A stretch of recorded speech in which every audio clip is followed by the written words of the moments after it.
We all know the famous and deadly serial killers like Ted Bundy, John Wayne Gacy, and Jeffrey Dahmer. But where did it start? Who is considered to be the first serial killer?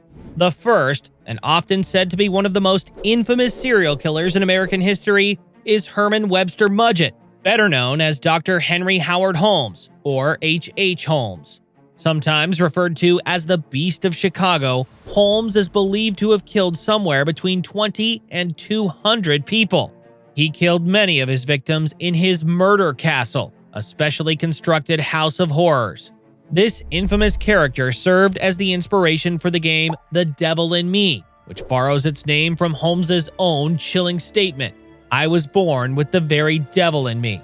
In the game, the castle also features numerous trapdoors, reminiscent of the real murder house, creating a harrowing experience that pays homage to the dark legacy of this real-life serial killer. Ever wondered how a privileged child's fascination with death could lead to one of the most infamous serial killers in history? A boy born into wealth, but consumed by a sinister obsession. Holmes was born Herman Webster Mudgett, circa May 16, 1861, in Gilmanton, New Hampshire. Holmes enjoyed a privileged childhood and was unusually intelligent at an early age. He expressed an interest in medicine and was said to be fascinated with skeletons and soon became obsessed with death. Holmes's life of crime began with various frauds and scams. He studied medicine at a small school in Vermont before gaining admission into the University of Michigan Medical School. As a medical student at the university, Holmes stole corpses from the laboratory, burned or disfigured them, and then placed the bodies, making it look as if they had been killed in an accident. Holmes would take out insurance policies on these people and would be collecting substantial sums of money when their bodies were discovered. In 1884, Holmes successfully passed his medical examinations, relocated to Chicago, and secured a job at a pharmacy, adopting the name Dr. Henry H. Holmes. This is when things got out of hand, and he was connected to at least 2 murders of young boys. One boy disappeared after being last seen with Holmes, and the other one died from medicine that he got from the pharmacy where Holmes worked.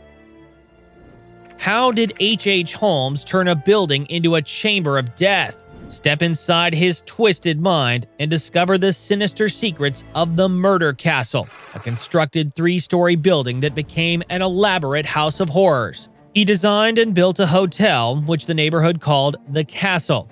During the construction phase in 1889, Holmes employed and dismissed several construction crews with a calculated motive, ensuring no one would have a clear idea of his intentions. He was designing a murder castle.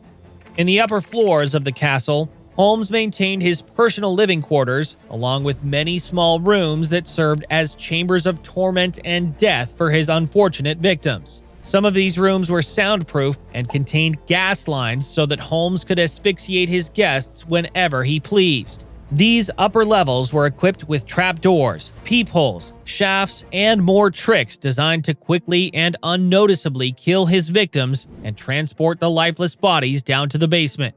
In the depths of the basement, Holmes had his own lab containing a dissection table, a kiln or crematory, and a stretching rack. He would burn the remains or dispose of them in other ways. The murder castle was a nightmare for Holmes's victims. But what led them there in the first place? After construction was complete in 1891, Holmes placed ads in newspapers offering jobs for young women and advertised the castle as a place of lodging. He also placed ads presenting himself as a wealthy man looking for a wife. People in the neighborhood eventually reported that they saw many women enter the castle, but would never see them exit.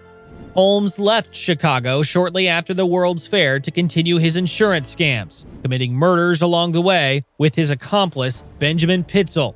Pitzel would fake his death to collect $10,000 from a life insurance company, and they'd split the money. However, Holmes was unable to find a cadaver that looked like Pitzel, so decided to take a more drastic and sinister step. He actually killed Pitzel, and later confessed to murdering 3 out of Benjamin Pitzel's 5 children, 2 of whom were found buried in the hotel. Holmes also confessed to killing his mistress Julia Smythe and her daughter Pearl.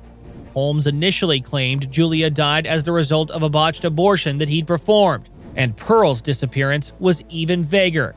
Years later, the bones of the young girl were found in the basement of Holmes's castle. Even though no one really knows what happened to them, it is believed they went missing while staying at the hotel. What sinister fate awaited H.H. Holmes after his reign of terror? And what happened to the infamous murder castle? Holmes was finally arrested in November 1894. During his time in custody, he gave numerous stories to the police, once admitting to killing 27 people.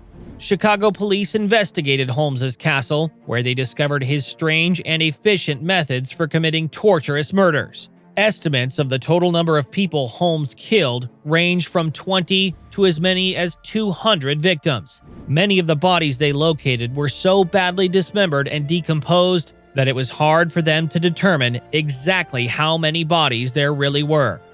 On May 7, 1896, one of America's first serial killers, H.H. Holmes, was hanged at Moyamensing Prison in Philadelphia.